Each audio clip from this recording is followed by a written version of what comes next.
Dinaren heja iroji xelkên Kobanê yên berxwedir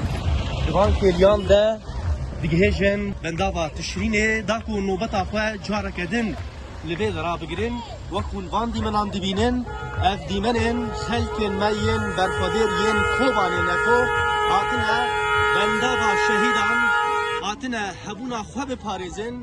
av û axa xwe li vê de rabiparêzin tevî êrişên konha divan kêliyan de li Rojavayê bendavê Feratê çêdibe lê xelkên me yên berxwedir divan kêliyan de digihêjin ser bendava Tişrînê ev dîmenên rast yên li ser bendava Tişrînê ne yên pêşwazîkirina xelkên me yê Kobanê ku divan kêliyan de bi karwanekî mezin gihaştine ser bendava Tişrînê.